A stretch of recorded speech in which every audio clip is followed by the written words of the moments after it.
Welcome to our pod, and by that I mean on Wednesdays we read. I'm Hannah, I'm Laura. and we are two best friends who do a deep dive into a new book series, one book at a time. Right now we are investigating the Dublin Murder Squad, The and we Dublin are Murder Squad. discussing the final half of this wild, wild book.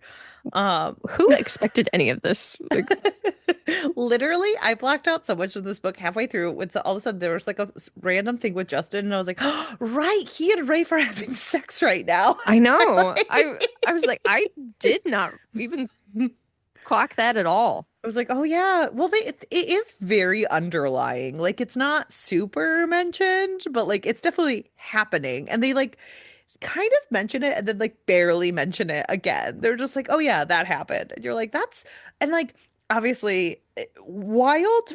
I mean, great, not great, but like good on Tana French for being like, yeah, bisexual men exist. Yeah. Like, I was just thinking though, in terms of like trying to piece together clues, it's just like all over the place. You really have to be taking notes to keep you track. and I was taking notes this time I because like was there's not. that's the thing, like Daniel and Abby are out having their conversation. They're like, well, it's Hmm. just human nature. And it was during that conversation where I was like, oh my gosh, you're right. Justin and Rafe are having an affair right now. Yeah. Like, yeah, it's a wild ride. So, Well, but and I do think it's funny too. Like I read the physical copy of the book from the library. On the front of the book, it says a nearly pitch perfect follow-up to her debut thriller In the Woods, and I was like, is it? yeah, that was Entertainment Weekly. So like, I don't know. It's a someone said this is a sophisticated thriller. I think that is a more That's more apt. accurate. Like, yes. But before we get into this near perfect thriller, a sophisticated thriller, Laura, what are you reading, watching, and or enjoying? So I watched a couple superhero movies. I watched Ooh, the Marvel ones that came out this year, the Fantastic Four, I haven't First watched it Steps, yet. and the Thunderbolts. I think it's actually just Thunderbolts, the new Avengers or whatever they are. I actually like both of them. I don't know that either of them I was like, these are great movies, but I enjoyed Okay. both of them. I thought the Thunderbolts was zany and had a lot of heart, and it made me cry at one point because I was just like, oh, this is really a like thoughtful look at depression for Marvel. And Oh, that's good. yeah, I didn't really expect that. And I also just like Yelena. I think that Yelena is a fun character. But yeah, that was a fun movie and a lot of humor in that one. My husband liked Thunderbolts quite a bit. The Fantastic Four First Steps. This was an okay movie. I wish it had more humor. I think that this was a movie was very much taking itself seriously, and it's Mm, kind of like this is Marvel. our Like baby. like yeah, They it, asked for too that is the much. tone Our of the whole baby. movie, Hannah. That and as I was watching it, I was just kind of like, okay, calm down, Marvel. You're thinking that this is going to be an Oscar winner, and it's just not. Like, get over Yeah. yourself. Like, just because you put Pedro Pascal in this doesn't mean that this is the greatest production that has ever come from Marvel. I was recently listening to Blank Check with Griffin and David, and they were talking about Pedro Pascal, where they're like, we understand Hmm. why everyone loves Pedro Pascal. He's the most charismatic man you've ever met. Right. Is he a good actor? And I was like, that is an interesting thought. It goes back to the like Kate Blanchett, is she a good actress or is she just tall conversation? Hmm. Hmm. Like, and I'm like, that is because they were like, he was good in Game of Thrones. That Yeah. was like their tenor of like he was really good in Game of Thrones. He's charismatic in The Mandalorian, but is he good? You know, like that was the kind I of their mean, most of question. it And he has his face covered, so it's a y- lot of just voice acting and yeah, and they said voice acting seems to be where he's at. Like that might be mhm. where because like, is he good in The Last of Us, or is The Last of Or Us is it just like, just growly voice? yes? So like that was their discussion. I was like, interesting, interesting notes. Yeah, that actually is an interesting point. And you know what? I kind of agree with that because I think, like me saying, like, oh, I think the Fantastic Four was okay. I also could maybe even just waffle into it was bland. Yeah, I think If that that's fair. on the right day, I would call that movie bland. And this might be a hot take because I know so many people were raving about Fantastic Four First Steps, but I think Thunderbolts might be my preferred of the two just because it was a little zanier and Okay. had a little more like too, even though like I don't know if production quality it was as good of a movie, and obviously, like some of the I'm gonna be that person that's like the writing wasn't as good for the dialogue. But Yeah. I think that maybe it was my preferred movie just because it was trying a little harder to do things than Yeah. the Fantastic Four, which was very much like this is the return This of is art. cinema. And Fantastic Four. it's like no one gives a crap, and you cover up even Masparak with the thing. Like, come on. Right. Oh, and he's such a good actor. Actually, you know what? The best part of the Fantastic Four First Steps was the woman who played Sue Storm. She was really good. People seem to really like her as an actor. Yeah, People think she is a good actress. she is very good. Okay. Everybody else, I was like, ugh, bland. And then Okay. they have like one funny scene at the very end where I'm gonna spoil this, where the three of the guys in the Fantastic Four are trying to put the baby in a car seat. And I actually like that. And I was like, why was there not more of this throughout Yeah. the movie? And yeah. But yeah, Sue Storm, very good. She was the highlight of the whole movie, honestly. Okay. And but the rest of it, I'm just like, bland, pretty bland, and just okay. Okay. It's just an okay. But Thunderbolts, I thought had a lot more going on, was a lot zanier, and had more interesting characters by far. So I kind of dig that they're gonna try pushing Thunderbolts as they move forward because I'm like, yeah, there's a lot of different things going on with all of these characters. I don't know that we need Julia Louis-Dreyfus in it anymore. We can get rid of her.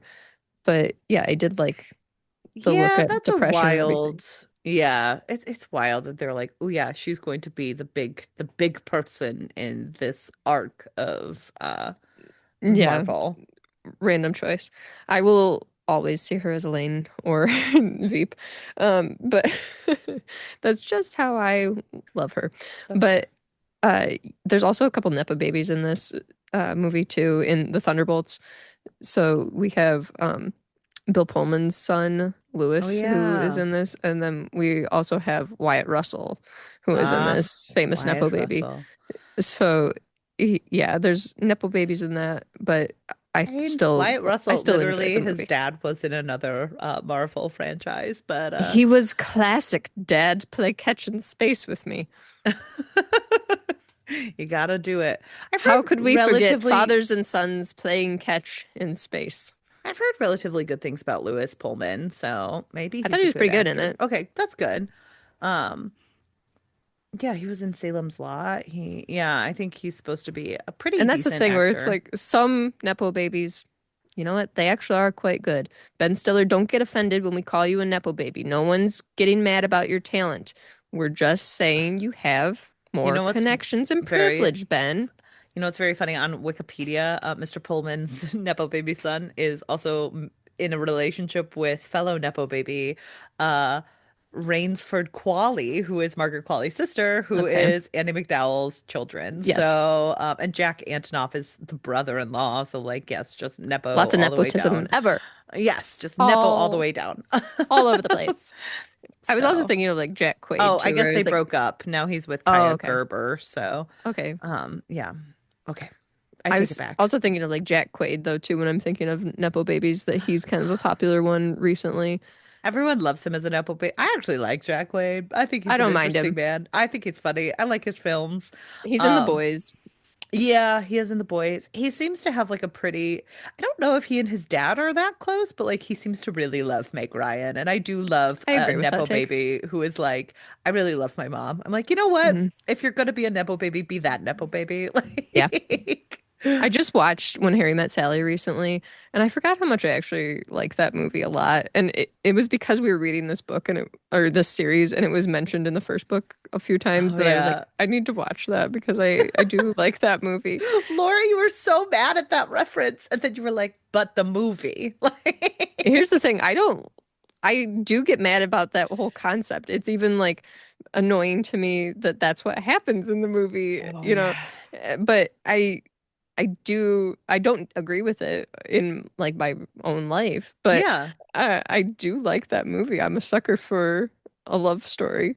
But yeah, and there's also a moment in there where I was like watching Harry and Sally as they were in like one of those periods of just like their friendship growing, and they're showing them like kind of doing things together with just like the music overlay, and speech there's like no speech at all.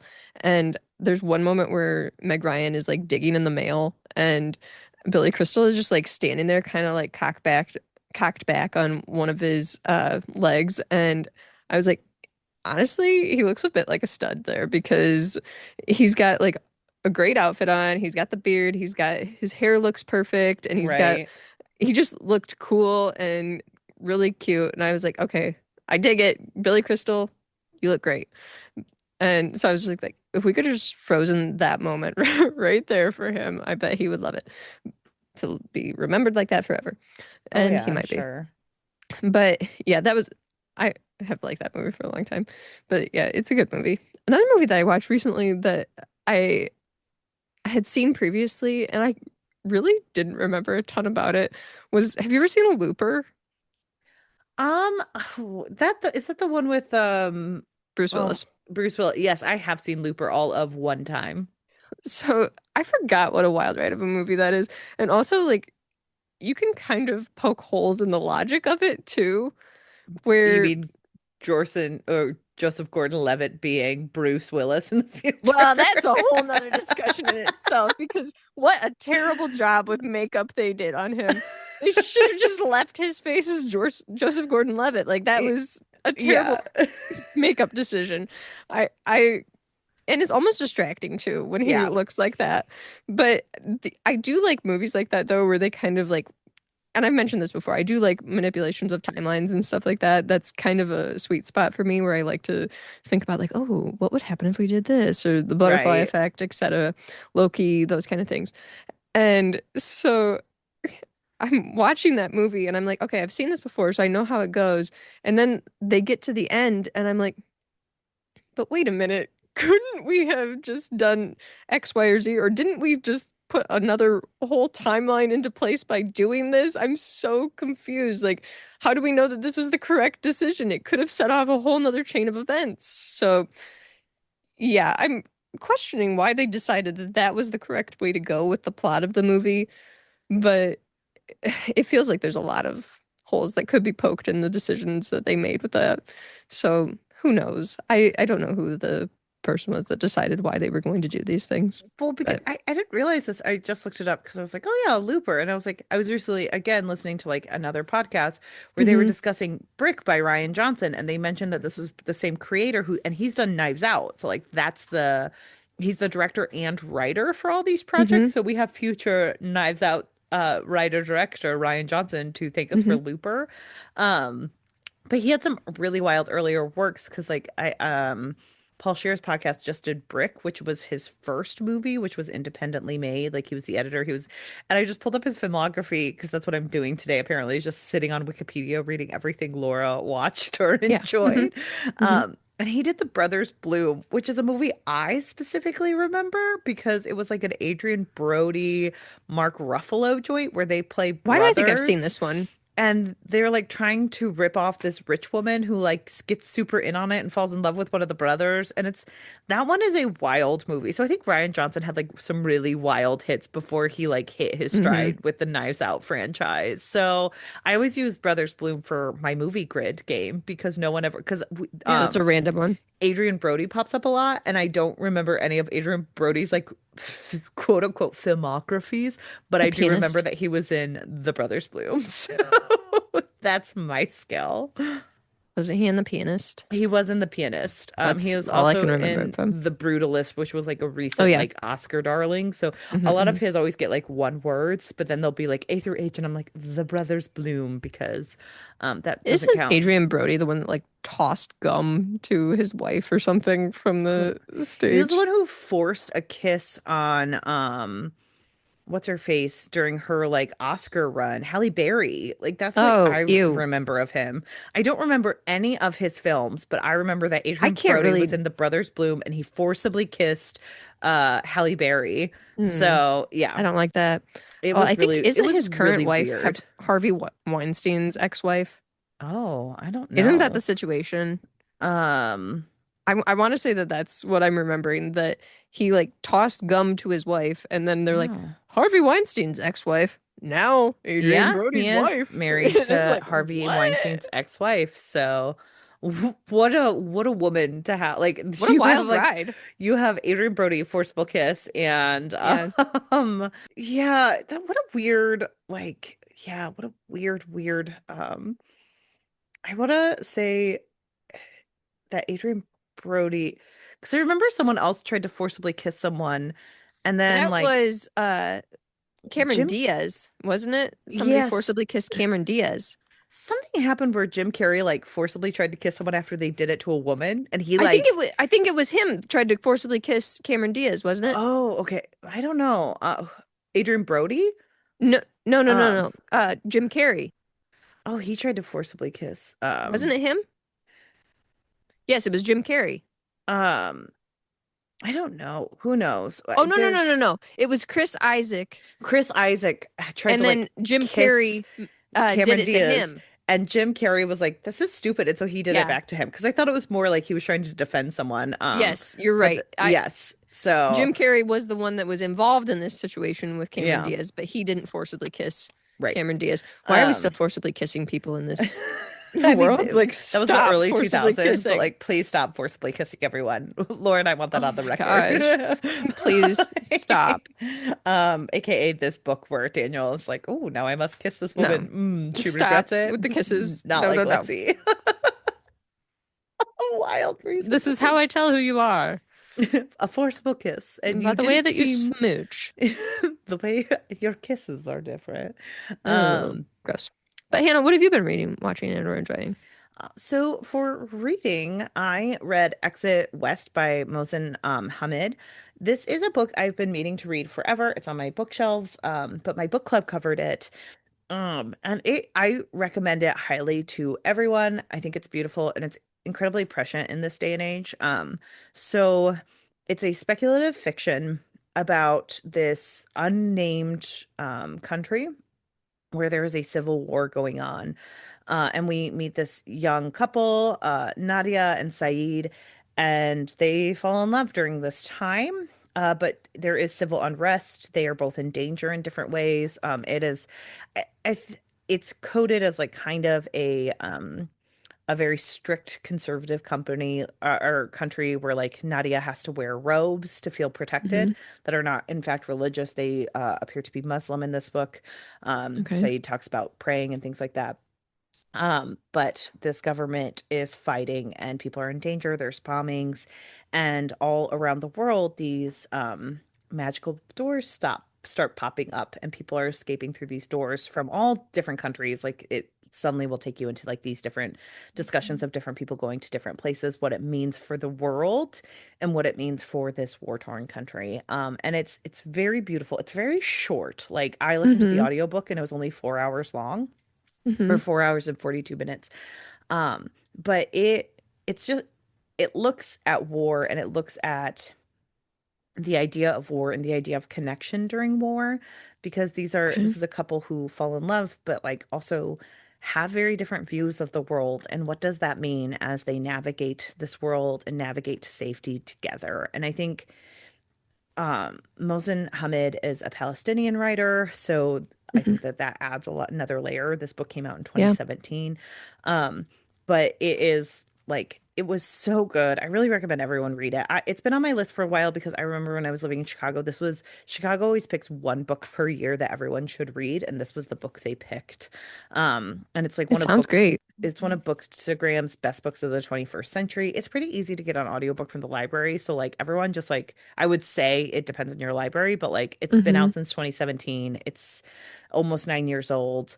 So it should be relatively easy to get. Go listen to Sure. it, go read it. I loved this book so much. It was so beautiful. Yeah, it And sounds great. I just thought it was really well done. And then I also finished Of Monsters and Mainframes, Yay! Laura. Did I take a break when I had about an hour left to listen to Project Hail Mary because I didn't want that book to end? Yes, I did. I loved Project Hail Mary Um, so much. That's one of my all-time favorites. both of them are amazing. I'm doing the audiobook of both, but I freaking loved Of Monsters and Mainframes. Thank you so much for Hmm. bringing it to me. It was so cute. I Love loved it. every single moment of it. I cried. Isn't Like, it wonderful? yes, Demeter is amazing. Stewart is Hmm. amazing, I although love ethically Stuart. questionable. I loved them so much. I loved this otherworldly nature. Everyone, like, Mhm. go read it. We try not to talk about it too much for people who haven't read it yet, but like the It really is a book that podcasts, needs to be experienced, but I want to yes, talk about it so much because it's such a freaking good book. But I also think like this is like a small press book and yes. everything. Like people go, if you're listening right now, this is a book you should be supporting. Like Oh my I cannot gosh. recommend it enough because it's great rep, it's interesting and creative and great narration and everything for the audiobook. I'm sure that the print book is just as enjoyable, but I really cannot recommend enough that people check this book out because it's so much heart and so fun and so Well, creative. and it has such a good view on certain things because there were certain Yes. complicated emotions I had about a character where I was like, no, they're doing this for this reason, but then another Hmm. character gets frustrated by their motivations. And I was like, oh, I never would have thought about it that way. But I don't disagree with how they view the world. Like, it's just a different view. And I think that that's also beautiful to kind of have this Hmm. layer of like narration where you're seeing things from different perspectives, but the entire book doesn't necessarily agree with one person's perspective. I think that that's Right. very well done in this book. They did a Um, great job of like not, or I'm not sure the pronouns that the author uses. I think she I did a think great she job of not demonizing certain characters. Yes, And I I would think that agree that's with that. difficult to do, especially Yes. when you, as the author, feel certain ways about your characters. You know them better than anyone. Agreed. And then for watching, I watched Michelle Pfeiffer's new Christmas movie. Oh, what Oh fun. my. Did you watch this movie? No, but Michelle Pfeiffer, oh, what fun. What? Yeah. So she is in a movie about moms who are tired at Christmas. Is this on Um, Netflix? it is on Amazon Prime. Even better. Um, so this is a movie that is very much like in the like moms getting or like I would say like you and I are pretty feminist. We listen to a lot of feminist podcasts. So like this isn't like the most feminist movie you're ever gonna watch. But I would say for like people who are a fan of like lighthearted Christmas movies, I think people will Mhm. get a lot out of this, you know? Mhm. Where it's a mom who is she's from Texas. She has three kids coming home from the holidays. And she tries her best to make the holiday season bright. And she buys like these tickets to this event. And she's just like really trying to make the weekend go great. And she's kind of losing her mind in the process. And then everyone forgets her for this show on Christmas Eve that they're all supposed to be going to together. And so she just packs up all of her stuff and leaves to go on a talk show that she wanted everyone to submit her for, and no one did because like it was like a Oh. mom event where it was like you have to submit your mom to say what a great Mhm. mom you are, and she's like obsessed with this talk show. She makes cinnamon rolls from it, and no one does it. And she's just like, I'm just gonna drive and go be on it because my family obviously does not care about me. This is so sad. And it's very zany. It's very like because like it references that a lot of Christmas movies center dads, and she like talks about like planes, trains, Hmm. and automobiles, where she's like that poor wife who's doing the entire Christmas dinner is there for Or Christmas 88 seconds. Vacation, where the Yeah, Christmas guy's just like vacation. obsessed with getting his bonus and fixing the Yes. lights on the house. Meanwhile, his wife is dealing with chaos and a million people there. Yes. And so like she I I love this like review of it because I had to look up the name because like I knew it was Michelle Pfeiffer's Christmas movie and I've seen like a Yes. bunch of promos for it. Yes. But it was like every year the Texas matriarch organizes her schedule around making the holidays amazing for her ungrateful adult kids and husband. She decorates the family's surely multi-million dollar home. And like there were parts of this movie that are a little random, like she Hmm. steals what is obviously like a $400 candle from Crate and Barrel because like she has to get the most wicks to like upscale her across the Hmm. street neighbor. Um and there are certain things that, like, as an adult, when you're watching movies, you're like, this shouldn't happen if it's happening in the real world, where, like, Yeah. the oldest daughter decides Christmas Eve, where the mom is having an obvious breakdown in the mall, to be like, hey, maybe next year the kids and I won't come home for Christmas. And I was like, in what world? In what world would you ever broach Oh. that subject with your mom? You keep your head down, you get through the holidays, and you talk about this in April like a damn adult. You do Well, I was not gonna do say, this why would you like mention it then? no, you would not mention it. And then like the mom obviously has kind of a breakdown and then like has more of one and like leaves and she's doing all these zany things. And there are certain things where I'm like, I don't think that would happen. Like I don't think she would sleep overnight in a random motel with a stranger, but like she does to like add to the zaniness. Um, and there are certain things that are just like really bizarre and funny.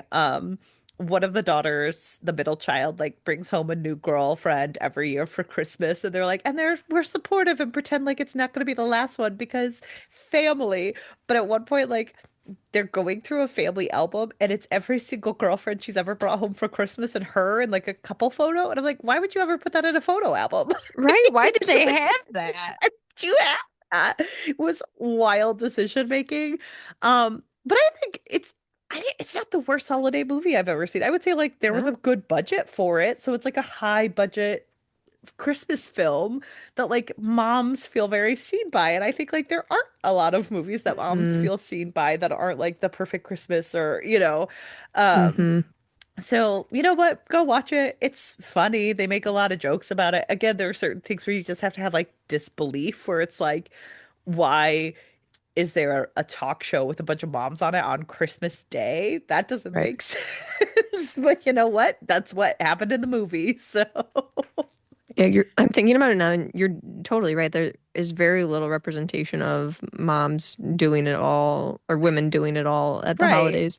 There aren't a lot of movies that I can think of that show like representation of women or moms in these types of situations. And I feel like the ones that I can think of, they're focused on the men, Yes. actually. But I was thinking like Christmas with the Cranks does show a little bit of the struggle. Like Jamie Lee Curtis is, struggling to get to the store. She's Right. trying to explain to her husband, no, it is important that we have a Christmas tree. No, it is important that we do these things. I care about these things. And then he's, like, we need to get spray tans and I am going to feud with my Neighbor. local Yeah. neighbor and be a D-bag all the Yes. time. And so I do feel like there's glimmers of that there. But Right. most of them, you're right, they're very much focused on, are the dads having a good time? Well, Because that's what we care about. and a lot of this, like, this is me speaking personally as someone who lost their mom 5 years ago. I do control my family Christmas Eve dinner now. Like, I'm the one who plans it. I have a lot of enjoyment on it, but it is much smaller than what my mom created. And my mom did such amazing work. She had like 25 people in our home, and I think I handle like six because it's just gotten smaller, you know. Mm-hmm. Um, but like I think back to that and I realized like there was some type of beauty of like where I was like, is this realistic? Because like I recognized when my mom was getting older, I started asking to make something. I would start making something and I was like, okay, but I took that ownership on who had a very close relationship with my mom and Mm-hmm. wanted to make her day better. There are families out there who still kind of expect us because like Michelle Pfeiffer is 67 and newsflash looks fucking incredible in this movie. Like that woman's plastic surgeon knows how to make something look natural and she looks beautiful in this movie. Like it's ridiculous. She's 67. But like there are families who expect like a 67-year-old mom to do all the work and sometimes moms do that too. I'm not saying, you know, like or Mm-hmm. but like that is wild and it does happen. So I do think it's very cute that they like decided to reflect on that Yeah. um and like one of the daughters like doesn't even know how to make the meal. Like and I was like, yeah, that does happen where like certain children I don't mean, yeah. that's my family. I'm thinking Yeah. like my mom is very much I say it all the time to my husband that my mom is the rock of our family, that she revolves around, or we all revolve around her, and Yeah. she keeps us all centered and going. And she's the one that like organizes everything, makes sure that we Right. have our Christmas holidays or all of our holidays, honestly, and Yeah. makes all of them special and everything. And I'm like, I don't know that I would be able to be like, I can take this on, I can do it. I'm a hot mess. There's no way I could do it. Yeah, it's And a I lot of mean, I times remember not the even hot. yeah, I remember like the first Christmas I did. It was hard and like and there are certain things Hmm. that like you do learn as an adult and you do get to like change things. But like I don't know, as someone who like I do I did cry when I was watching it because I do miss my mom and I miss Yeah. those like and obviously I'm gonna cry in here, but like my mom did make like 26 types of cookies. That's super important to me, and I can do like 1/5 of Yeah. what she did, and I think that that's pretty amazing. So, yeah, I Hmm. think it was a good Christmas movie, and like if you're gonna watch something about moms and see like very ridiculous moments, but like good moments, you know. And they had like weird weird breaks from reality, but it's a Christmas movie, so like Hmm. let it be full of whimsy and ridiculous like dancing that was obviously choreographed, but what, you know. Sure. Um and one of this is like during the movie, I was like, the cool sister is in fact incredibly mean. And it's not in a fun way. Like it's kind of in Oh, an uncomfortable way. And I don't think many movies do that. I think a lot of times if you have yeah. like a cool sibling, like even if they're mean, it's kind of seen as okay. And I would say like she's really mean to the brother-in-law. And I'm like, no, she's actually just being She's mean to just that mean. man. Oh, well, Um, that's too bad.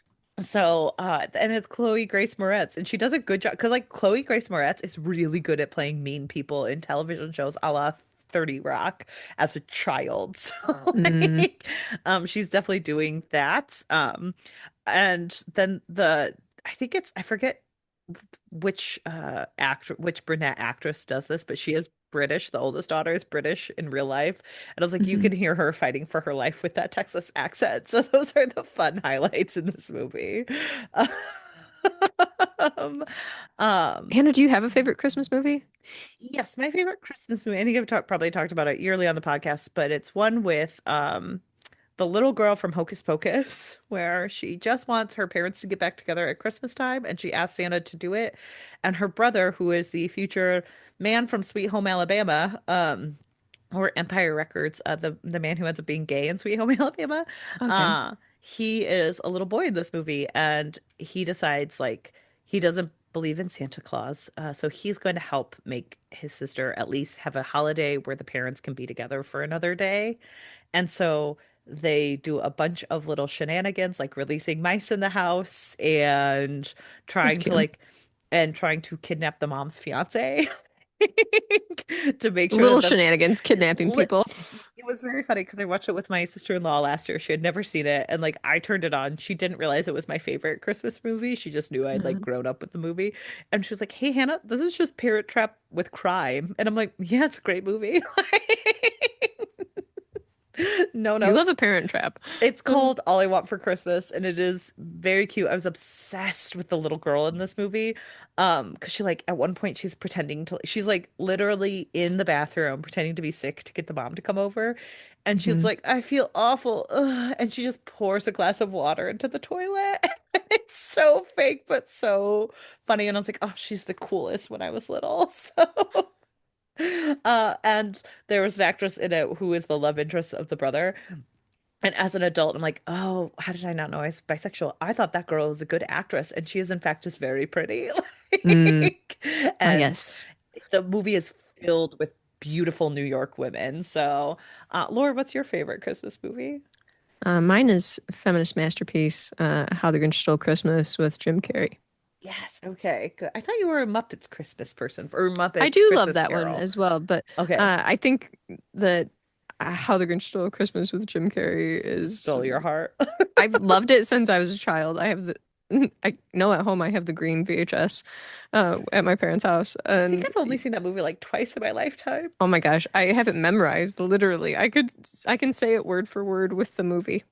Um, I do know that I love facts about that movie where like Jim Carrey Hmm. had to like have torture training because he was Yes, so miserable in that costume. yes, So, but it was um, worth it because we got the.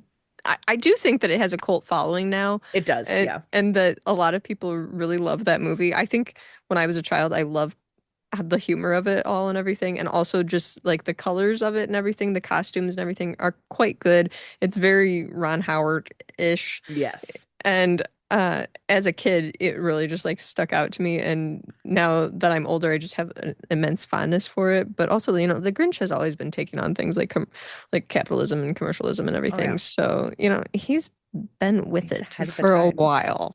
Well, let's discuss a book that's a little ahead of its time, The Likeness. The likeness. Again, a book that Wow. begs the question, is this realistic?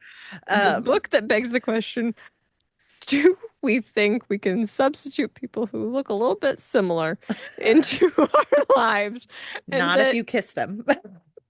no, and then once they find out that they're still going to just like, I'll keep this under wraps. Do Like, you think someone could spend at least a month with these people and not find out that she was in fact sleeping with one of them.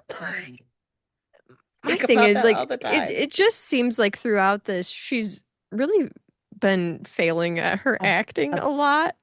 yeah, and she's kind of not a very good detective. And she kind of admits it. She's like, No. I probably stopped detecting after a while because of my trauma. And I was like, Cassie, you can only blame so much on trauma. That is context. It is not an excuse. But it's also just like her, I don't know. I get frustrated with her acting too because she's like, well, it's the amnesia, and you explained to me how Amnesia. it happened again. So just like say it one more time so I can re-remember it. And it's I like, think it's oh, just dealing with terrible. everyone's trauma collectively, then, where they're not asking any questions and they're like, yeah, we'll tell you anything. I'm She's a trying to think of great. what is it where uh I what is it where they're like, our nausea? Is that in Arrested Development? Uh Maybe our nausea. where is that where Buster is sharing in uh Liza Minnelli's Maybe, Vertigo? yeah. I can't remember. But that was the vibe that I got every time that they'd be like, we're all in this together, but what about our feelings? And it's like, you're not a hive mind. You are Just not a hive stop. mind. You are definitely not all a hive mind because no one is on the same page at all. No, no Um, pasts. so please remember that in the last section they beat up a man. So much happens in this What book after. the heck? So And so Frank, then Cassie gets called in and they're like, you did a really bad thing. And she's well, like, they what was had I to. supposed to do? I had to beat the crap out of him. And there, Like, she's like, did well, you? last time Lexi like went for him, so me going for him makes total sense. And I'm like, well, you could have gotten quote unquote lost in the hedges. I don't care. You didn't have to beat up a man. Right. There's a Well, like million other things you could have done. Frank comes out with a detective from town to question everyone. He does talk to Cassie alone and reprimands her for, beating up a random suspect. They decide, but they do decide to like go out and see one of their main suspects. She says one of them can't be it because the guy was like very tiny and this other man was like chubbier. And so they go to check on the two men, and Frank thinks she's getting too close to everyone because she is. Because she is, because even when she's going into the police station, she's like, it feels weird to even come here because I'm not a cop anymore. I Don't even am get me started on her being like, Lexi. how dare this random ass man want his town to not suffer and break down Yes. because he wants development to get influx of cash for the people of the town. And she's like, he's a monster. I'm like, Hmm. Cassie, no, he's not. You weird, weird, like, The thing is, it's almost like I hate to say this, but is this not a little bit like almost cult behavior that she's oh yeah. sucked into because she just immediately is like, Well, again, I when the believe them. That alcoholic man at the how end has the most set, like the entire oh final act, I was like, so Rafe is the most normal one, right? Like the alcoholic is the the most normal of the privileged bunch. little boy that gets a Yeah, job with his daddy. I'm like, oh my he had enough gosh. sense to like get out while the gooding was Hmm. good. But they do discuss how Daniel didn't go with a gun. He went with like a screwdriver, so he could have Yeah. murdered someone. Even though he had been cleaning it, so it shows like he's not very violent. He like Frank also talks about the fact that like it was like a pack fight and there was not a reason for the fight. Like Right. they were all a feral pack, and this They person chased down a man. and maybe this person didn't deserve three against one. Yes. Once Frank leaves, Daniel is adamant that the police won't do anything. They play around, and Sam does call to say that they found Naylor, who is likely the person because his face is beat up. Hmm. And he's coming in tomorrow, so they want Cassie to come in as Lexi to see if, quote unquote, she remembers anything. And so they all are like, you have to go in alone to see if someone stabbed you. And they all kind of just like are like, okay, you can go by yourself.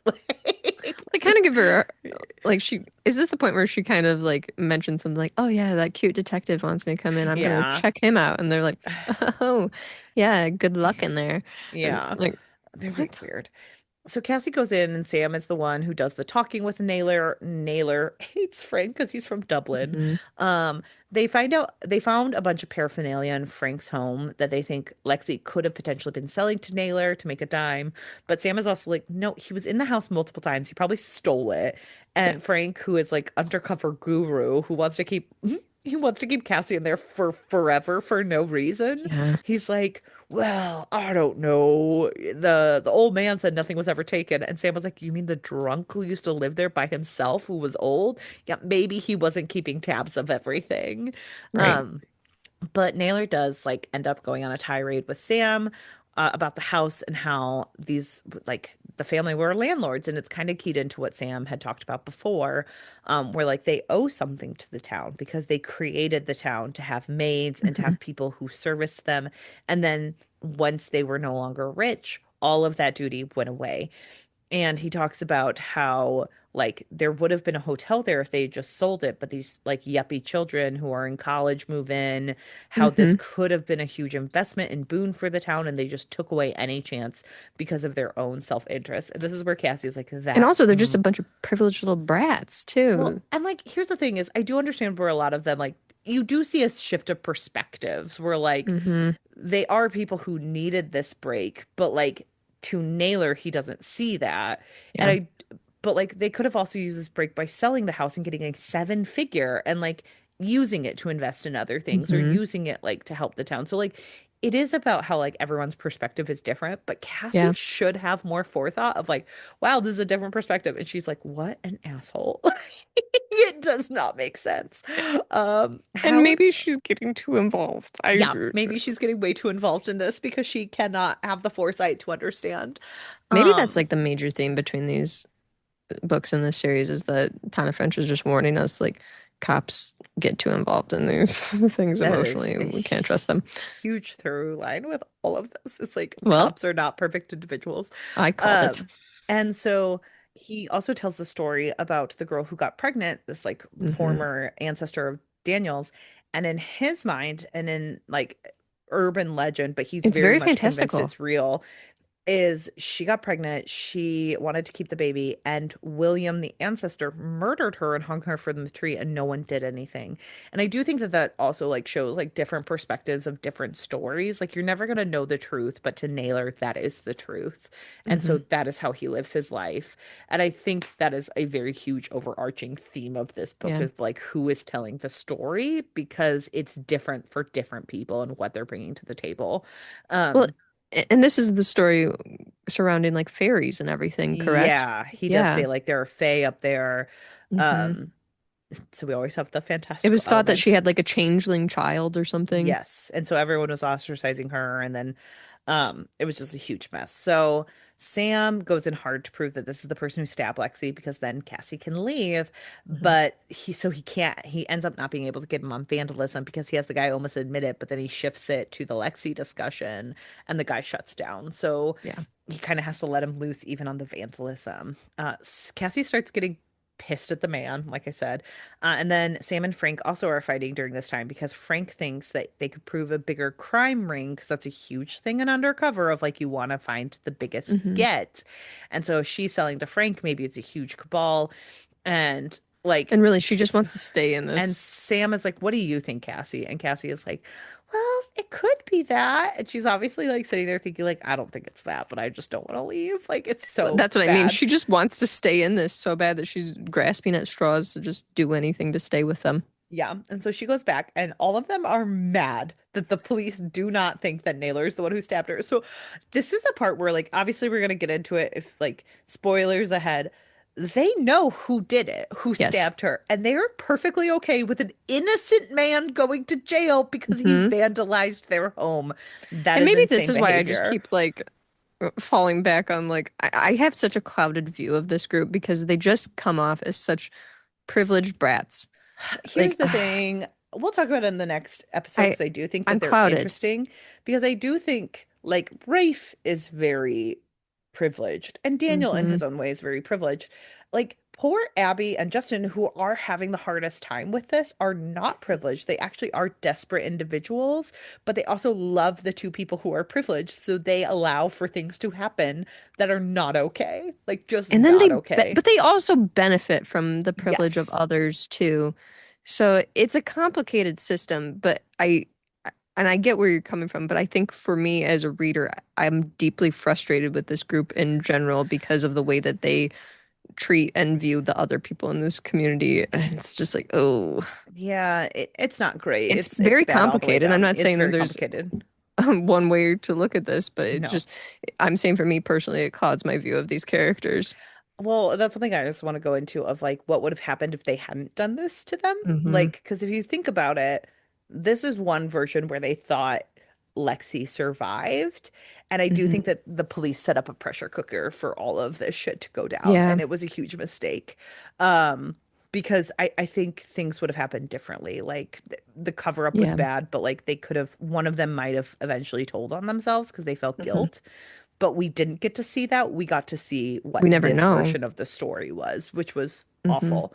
Um, so they were fine with Naylor getting arrested for a crime he did not commit. Yep. And she does hear Abby and Daniel talking again about how Lexi just needs time to go back to normal. Um, Abby also asked Daniel if he and Lexi ever did Slept anything together. together, and he's like, "Why would that matter, asshole?" He- Um, Well, he's just like, obviously not. And yeah. Oh my like, God. and so I'm not then, gonna kiss her in 2 chapters. so Cassie's like, Um, well, got that answer. We know that they didn't sleep together because we can believe anything that Daniel says. I'm like, why would you especially believe that? I know, so stupid. Abby also asks, or someone also leaves in the middle of the night, and Justin is there like crying because we find out that it was Rafe.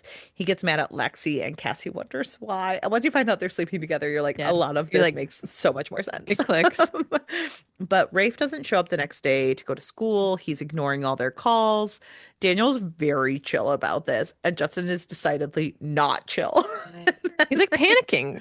He's like, he's missing. And Daniel's like, he shut off his phone. He was pissed last night. He's just out Let him be an having adult sex. man. He's out having sex. Calm down. And then they all go home, and Cassie later learns that Frank like had someone call Rafe. He's fine. He's out at a Hmm. bar and he's hitting on someone. Frank also thinks that Naylor's a ticking time bomb and he's suddenly in the wind and they can't find him. Hmm. So Rafe shows up the next day to school drunk. He's sort of like touching Cassie's face, and they all get kicked out of the library. Daniel takes I them hated that home. moment where I was like, oh, what I is know. happening? Daniel takes them home and he makes them work on the house. Cassie notices that whenever there's like this pressure cooker, they always have to go back home and they always have to work on the house to like calm things over. But it Um, weirdly works. yeah. And they are discussing what to do with the sitting room and like what to put on the wall. And then Rafe asks if Naylor was hired by Ned to scare them off. Everyone gets super duper quiet because Hmm. he brought up a subject that he shouldn't have. And Cassie realizes Ned is the cousin that uh, Frank was calling Eddie because Frank just gives people random nicknames. So his name, like, he probably goes by Ned. And he is the yuppie one who like could have had the home and didn't inherit it. So she and Frank have this moment of like, ooh, Ned did want the house. Like he had thrown a fit over it.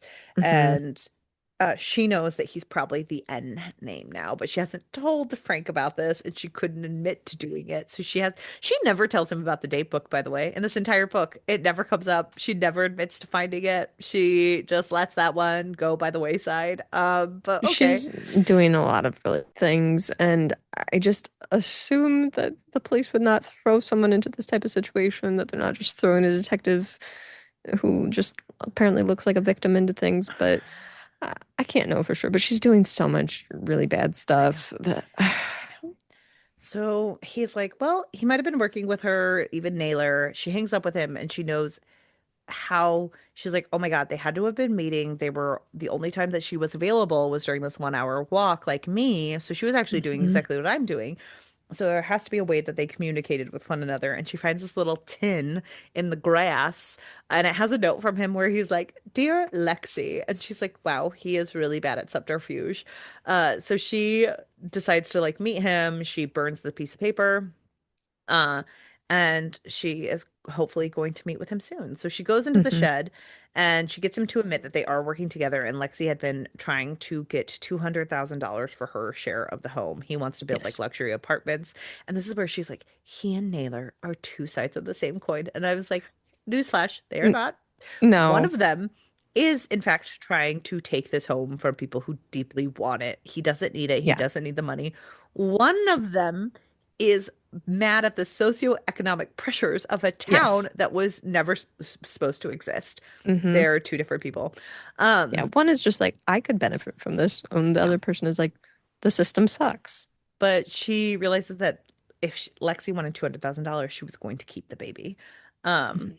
and so she goes back to the house. She discovers everyone's been partying and drinking. She joins in on the fun. Of During course she it, does. Daniel kisses her and she questions if she could sleep with him as an undercover person, and people do it all the time. But she has a moment where she thinks about Sam, her boring, boring boyfriend. And they hear yelling. Daniel goes back in and Cassie falls asleep outside. And then it's just a lot of her like waking up and going to sleep, everyone hungover, Hmm. kind of like just doing whatever.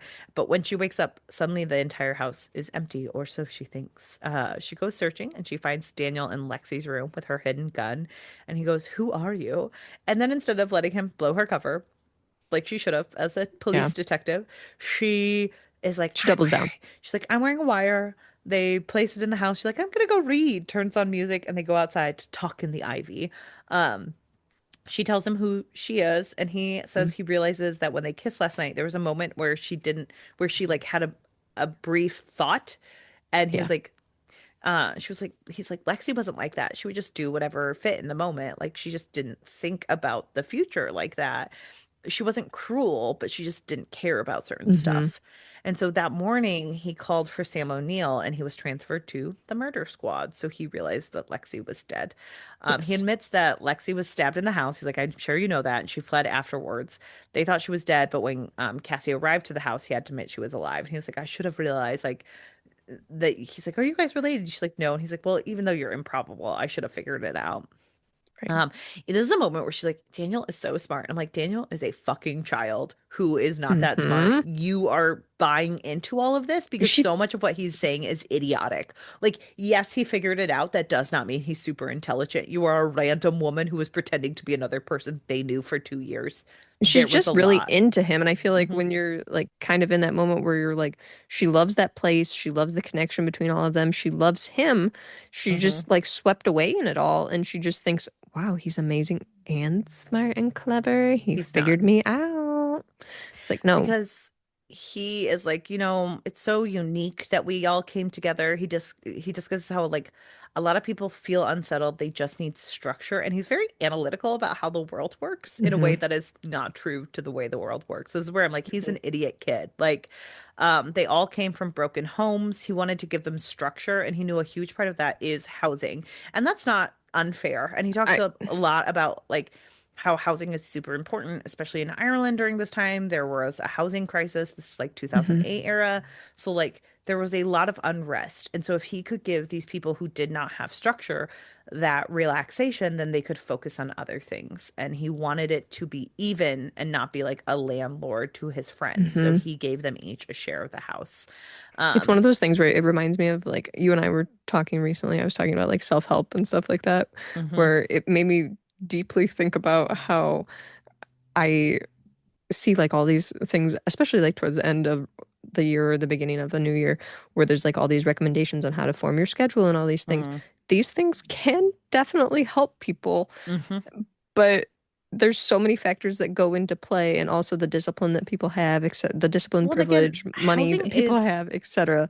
a step one problem. Like if you do not have Hmm. housing, it is all encompassing. It is all you think about. You think about your home, you think about that. But like the way he's like, all you need is a house and these people, and then everything will be okay. And I'm Yeah. like, there are still so many things a person needs to feel satisfied that you Yep. are ignoring because you do not see them as important. Like, Hmm. and so he was like, no, we had to all split it. Lexi was totally on board. But like they had to convince Abby because Abby came from a very unstructured home. So this was Yes. very nerve-wracking to her because she knew what they had to lose. And Hmm. that is also a problem. And but like he was like, when we came into this, I knew we'd have to sacrifice everything. I knew it and I assumed they all knew it. And I was like, you didn't have a conversation about that? Like No. he He just just makes group decisions. yeah, and he thinks everyone will fall in line. And I think that that Hmm. is where a lot of this unraveled is like Daniel thought he could control everyone and he controlled nothing. Um or he was like, It's well, very much. glimmers of I'm a cult leader. Yeah, he was like, well, we would have no romance, no kids, just each other. But I assumed everyone had thought of We that. And would all then, do that for the longest time. Like, okay, what? but then Lexi ruined it. I was like, I think everyone was having sex. Right. Like he told Cassie, Mhm. like, and like Lexi ruined it by selling it. She was, and he's like, I don't think she was trying to be cruel. I think she just did it and just didn't think Hmm. about us. And I'm like, that is still cruel. Like not thinking Yeah, about others' opinions is cruel, Daniel. You might be cruel. right. And he also goes into the background of how they found each other and how like Abby was actually kind of the catalyst, where she was a very isolated person. She went Hmm. up to him because he was isolated, and then they found Justin together, and Rafe was mad, and they like made a joke about it, and then they all like came together, and then Lexi was just kind of there. They were all misfits. Hmm. And he's like, yeah, I know none of this is recorded, and you're never gonna like. And he also was like, Cassie may not have wanted to find her murderer, and Lexi's like, or Lexi may not have wanted to find her Yeah. murderer, and Cassie's like, well, I have to do my job. And in that moment, she's like, oh my God, that's the truth. And I'm like, this is when you finally decide you have to do your job. Um, Ugh. and he's like, Yeah, and she's she's so like, problematic. I know. And it's like, well, this is just the work we do. This woman died, and I've thought about it, but like the answer and the truth and justice is like what makes the most sense. And he's like, well, you'll have to leave now. She's like, no, I'm not leaving. You're gonna continue to pretend I'm Cassie, which is wild, or Lexi, which is wild. Um, and they're like, okay, well, we'll see. So the gang just comes back from the movies. Daniel is picking at Cassie, and the rest think he's just being mean to Lexi. She tries to isolate Justin by getting him to go out on a walk with her, and he freaks out about walking in the lane at night. Hmm. And then Daniel tries to join, and so she throws a fit so she could just leave by herself. Then she calls Frank, who hints he knows she wasn't wearing her wire for a period of time. And she's like, I hope he doesn't think I'm blown. And it's like, he should, because you should I was leave. gonna say you are. Um, he tries to call her back in, say, like, okay, it's time to kill off Lexi. Like, let's do this. Let's put up the ratchet that way. And she kind of knows that he just can't control her. Hmm. And so she calls his bluff and she's like, well, I'm not leaving. Like, I'm gonna stay because, like, you can't pull an undercover agent out and blow your entire thing. And so There's so much he, within this section that is just kind of mind-blowing, where it's like her trusting that Daniel won't blow her cover, her saying to her boss, I'm in charge here. you You have no know, power like, over me, a la uh, Labyrinth. Like, yeah, it's just wild stuff. well, and so he agrees to give her 3 more days. Sam will answer when she calls him panicked because he's working on finding Naylor.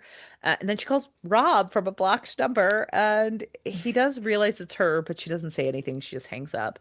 Hmm. Um, and she knows everything is coming a tumbling down. Yeah. Daniel does try to reblow her cover by coming in that night to the room and being like, I figured out you're not Lexi. And she like had pulled out the jack so he couldn't do it. So she plugs it back in, but she has to like plug it in and out all night to like pretend Hmm. that it's broken. Um, which Frank calls her out on the next day, and he's like, it better not work, or like it better stay in for the Right. rest of this time or you're done. I don't care. And then she walks back to the house and she finds out that Frank called them all in for questioning and didn't tell her about it because he Hmm. didn't want her to To ruin get things mad. more. And so she's like, I can't believe he's doing this to me. And so she's like, well, we don't have to go if we don't want to. And they're all like, well, don't you want to find out who your murderer is? And Daniel's like, we're going, we're doing this. So then she tells the group that, or so they all have to go in the next day. And Daniel's Hmm. like, I'm gonna ride with Lexi. All of you guys will ride together without us. And Abby jumps in the car. She's like, Rafe and Justin are just fighting, so I'm riding with you guys. And so then they go into the murder squad building, and Hmm. she is spitting mad. Frank puts her in the bad room. She has to sit by herself for 2 hours. And she's just having like flashbacks to her and Rob. Um, then he comes in and she like starts playing nice with him. She placates him and she gets him to agree to have her audio and video feed into everyone's room except Daniel. And she Yeah. gives like a weak excuse, like Daniel's like on, like he's just too smart for this. So just the other three, just do that. And then the three of us will leave, and I think I can get you to a murder thing. And Frank calls And the her way out on that they like, still trust her is mind-blowing. Well, Like, and Frank why? calls her out, like, why all of a sudden do you think that they did it? Like, you didn't before. And she's like, I don't know, I Right, just have an inkling. And so he does agree because I think he wants to get the charge. But right. so they, play ball. She says she started remembering things. She starts remembering running in a lane. She shows him where, and then she's like, I just don't want to get anyone in trouble. And Frank is like, well, you're saying you don't want to get anyone in trouble, but nothing you told me was helpful. Hmm. And she's like, well, that's not true. I don't know. I'm not going to tell you anything else. And then they all go home. And except for Daniel, who is staying there for questioning. So she starts talking to them. This is a wild section where Abby is like, Daniel needs to be Oh. here. Daniel needs to be here. And she's like, no, I want to talk about this. I started remembering things. You guys are lying to me. Hmm. And I remembered everything. I just want to know why it all happened. And like, there's certain things that are still blank. And Rafe is kind of like, great, we wanted to tell you anyway from the start. Daniel was the only one stopping us. And Abby's like, don't talk about Daniel that way. And it's just like a lot of like Rafe being like, Daniel's not that great. And we're going to get into the And plot, but like Abby an over defending him so to much the death. And Abby being like, he loves us and he does everything for us. And Rafe being like, because she's he is deep in the cult. self-serving. Um, so Rafe is like, we wanted to tell you from the start, but like, how did you figure it out? And Cassie is like, it all started with the note in the pocket. And she's like, this is a huge gamble because I don't know if that's true or not. But she Can you figured imagine if she was wrong?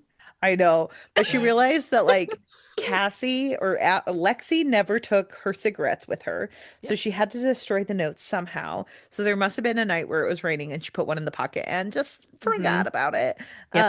And, and the cousin wrote long letters and addressed them to her. So Yeah. they admit that they were all washing dishes and Lexi was about to go out on the lane. She was going to get cigarettes, but they were already out. So Abby was going to run and do it. And she found a note addressed to Lexi about $200,000 sales. And Hmm. everyone got into a huge fight. They don't remember who ended up doing the stabbing, but someone stabbed Lexi and she ran out the Hmm. door. And then um, Justin and Daniel went looking for them. And in Cassie's mind, she's like, yeah, they had to separate Rafe and Justin because they were the most Yes. volatile. And Abby and Daniel were calm under pressure. And so Daniel took Hmm. Justin. They found they found Lexi dead, like kind of in an overhang area, but like still out in the rain. And they like dead. Like Daniel Yeah. checked, he saw she was dead, and he was like, okay, we need to get all of her stuff. Like she was on a normal Hmm. walk. We need to start this cover up. He made Justin run back to the flat, get all the stuff, take it back. And Hmm. Justin insisted on moving the body, so then they had to move the body. Um, and then like they just played a game. They had to like fake an alibi where they're all playing. Hmm. They all like move the time back so that they're doing it. Like Daniel seems to be in the mode.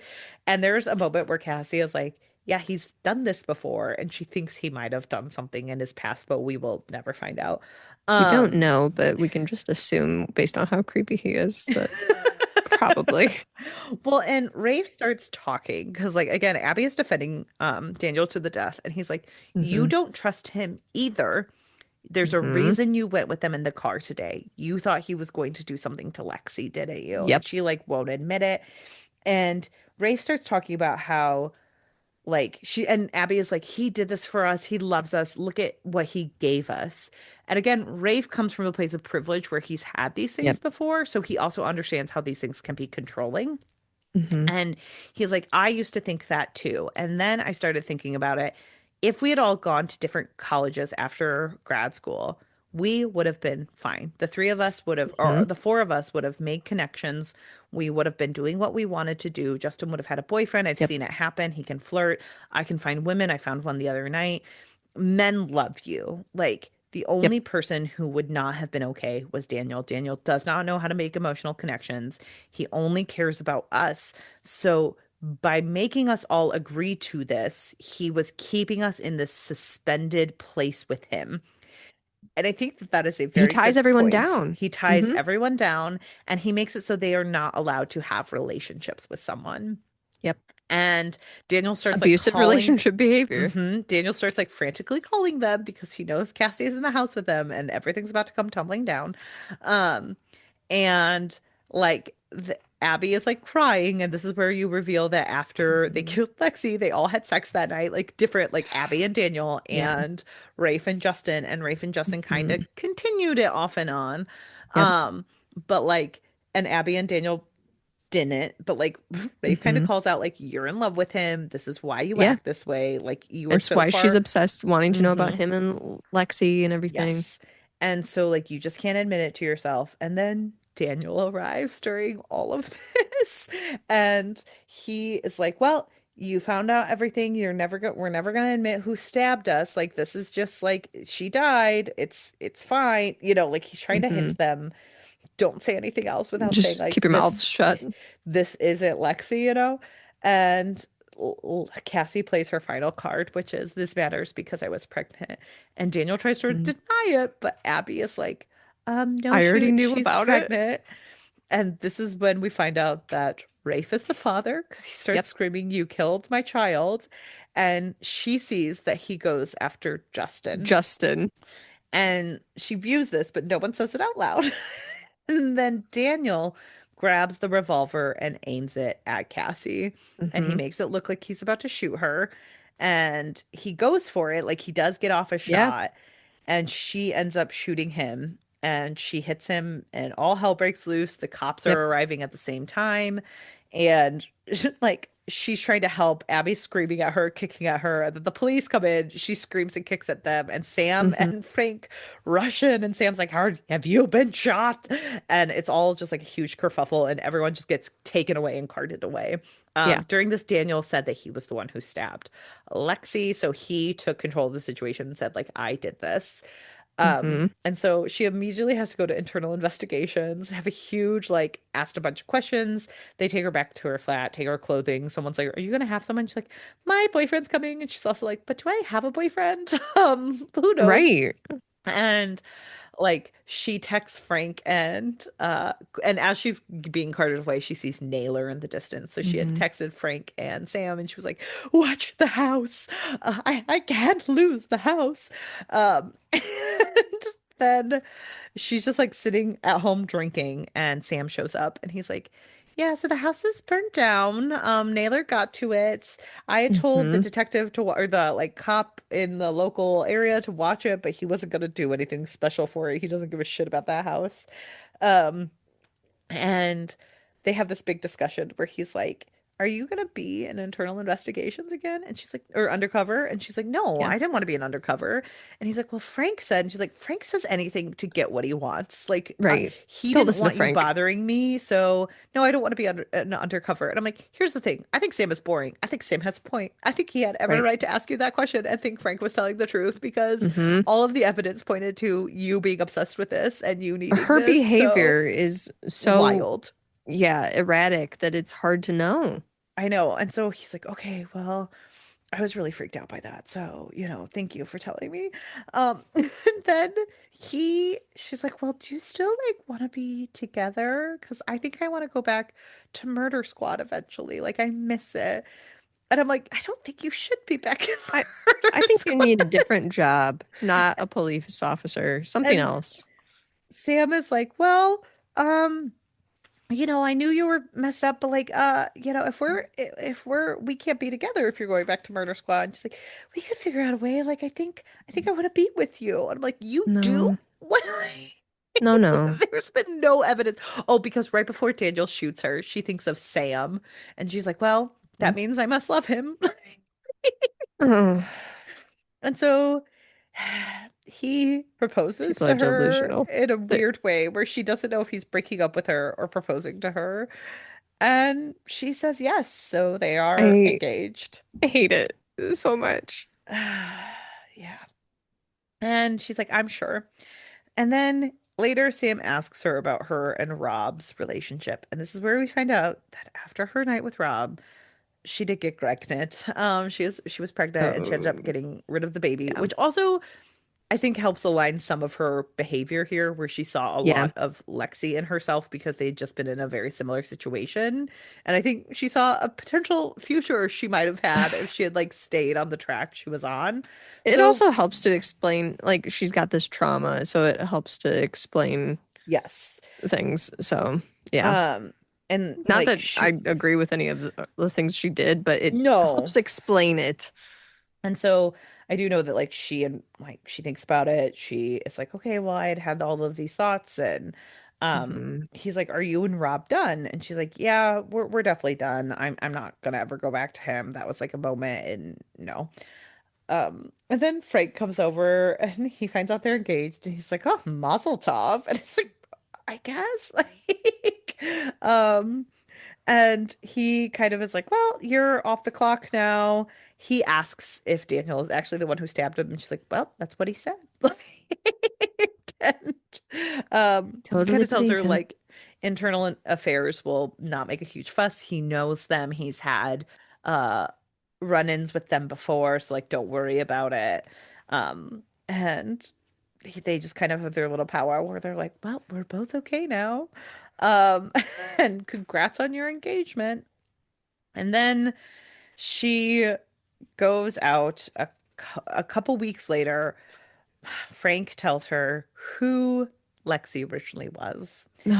A girl named Grace Corkin from Hmm. Australia who was perfectly normal, had a great relationship with her dad. She wanted to live in Australia for Hmm. her entire life. And then her mom died in a very tragic way, hemorrhaging during childbirth. And the dad told her about Hmm. it. And he was like, I think she was too young to know how it happened. I was too open. And it just fundamentally changed her as a person. She became someone who wanted to run away, who consistently didn't want to be around. And when she was 16, she finally did get away, runs Hmm. away, and sends him letters every year for her birthday. For a while, he chased after her, but she kept running. And if she found any whiff of him, she ran again. So, And changing her name and everything. mhm. So, And different personalities. Anytime yeah. there was like some type of thing holding her down, she would just Yeah, leave. she would not stick to any kind of normalcy or routine.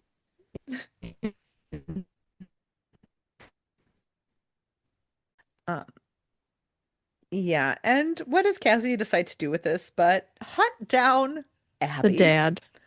Well, she talks to the dad and they like have a Hmm. conversation. He's like, "Oh, thank Yeah. you for like finding my daughter's murderer." Da, da, da, da, Hmm. da. But then she goes and she finds Abby, and I'm like, "Leave that poor traumatized girl alone. This is That girl wild. has been through enough." You find out that they didn't have insurance on the house. Wild. What a bunch of 20-year-olds.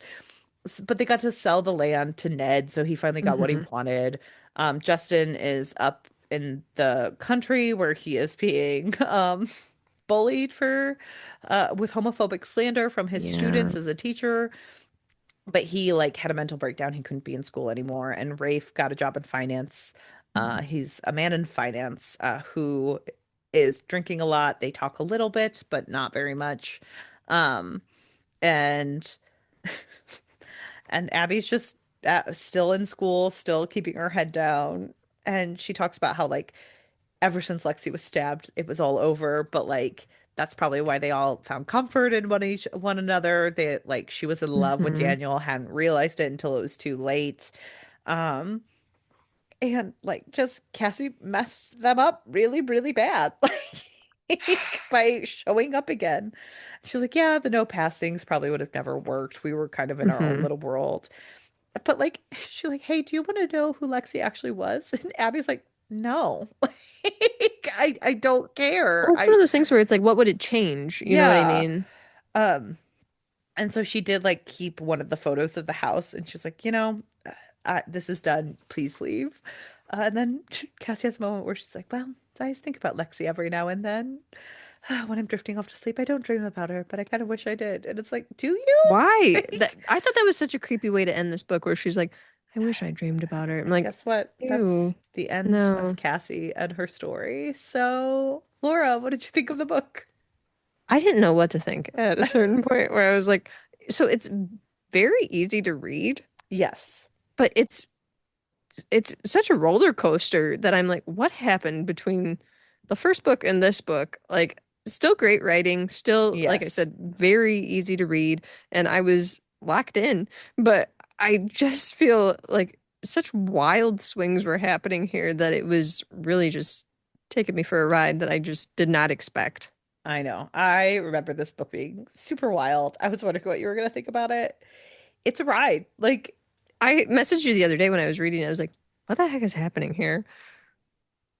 I wish I knew. This is my second time reading this book, and I'm still like, I think this is the weakest one of the entire series, which is sad because it's like, oh, this is one of the two that feature women of the entire like Hmm. seven series. But like, it is a wild ride. It is I will say weird, though, like even for this being like, if this is one of the weaker ones, it's also a credit, I guess, to Tana French's writing because this is still pretty strong book. I feel like this is not her debut, but if someone else wrote this and this was their first book, people would be eating this up. right?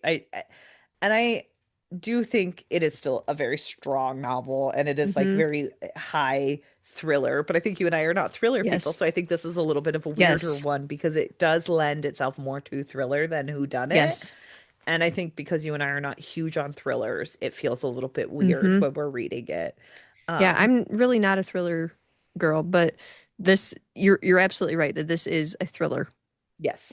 So it's weird. It's unrealistic. It's unhinged. It's unhinged.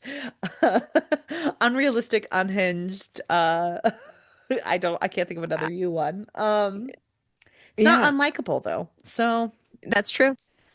but yeah. Tana, you still got me. We still got it. We can't wait to continue on into next week Yes. as we discuss the characters and themes of this book. So Hmm. please join us then to discuss more. And before that, if you can rate, review, and subscribe, rating, reviewing, and subscribing is a great way to get other people to the podcast. We love having more Yeah, people come join us. So please it do. really helps. And follow us at our website at owrpod.com, where we have a lot of author highlights this year. Yes. We will definitely shout them out, but make sure you're looking at those. We did a lot this year. They have a lot of great books. Hannah put a lot of work into that this year. See if anyone like sparks your interest because that's a great way to find for authors. They worked hard on working with me for those interviews. Or follow us on Blue Sky, Instagram, or the Tickety Talk or TikTok. YouTube at OWWR YT. Pod.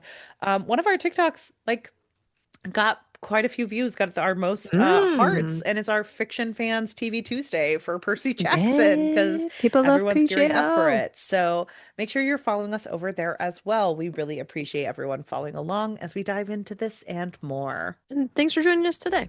Bye. Bye.